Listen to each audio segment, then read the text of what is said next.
There are so many challenges in the DEI space. One thing I really thought about it. The one that I particularly struggle with is getting people in management and leadership to name and see around their privilege.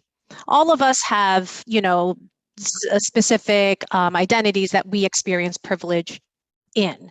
And so for those of you who have studied DEI, there are about 8 to 9 social identities that have been defined as areas that people either experience marginalization in or privilege in. And just to go through them quickly, it's gender identity, ethnicity, sexual identity, age, class, religion, race, sex, and abilities, as in being fully able or differently abled. So one thing I've worked with both in leadership sessions and even on nonprofit boards is to get the leadership to understand that that homogeneous makeup that Avery was talking about is actually doing a disservice to the ecosystem of those that you're serving and to those that you may be leading.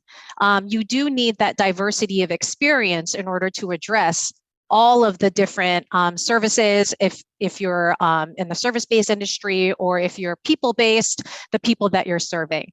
I find that there's a lot of resistance to those who experience the most privilege. And when we get into really transparent conversations about diversity and inclusion, those that experience the most privilege are generally the quietest. And they'll ask questions like, why are we thinking about racism? Or everything's going just fine. We like each other. What's the big deal? Why do we have to change anything? They kind of just go with inertia. And so everyone in the room may very much like one another, but then there's also that kind of tentativeness where you're protecting their anxiety, you're protecting their egos, you don't want to burst their bubble.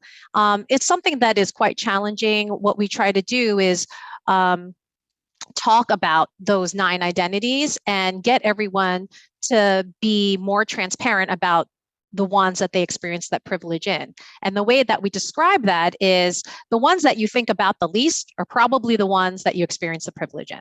And the ones that you think about the most are the ones that you feel marginalization in. So in name of International Women's Day, I will say that one of the identities I think about the most is the fact that I'm a female. The next one is that I'm also Asian American. Being an Asian American in this country, there's a lot of stereotypes and biases, conscious and unconscious, that people place upon me. Oftentimes people will say, wow, you like talk so much, or you must be really good at math, which I'm not.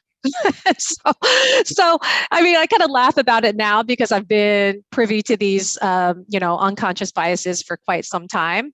But I think that being able to give people space to express themselves. There's this book, I'm sure all of you have heard of it, called How to Be an Anti-Racist by Ibram X. Kendi.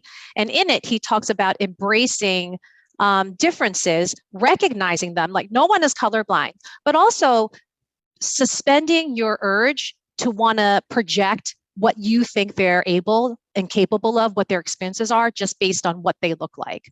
And so I work really hard with especially people who are just entering the corporate space on practicing that and allowing themselves to be more open and give their peers more space to express themselves.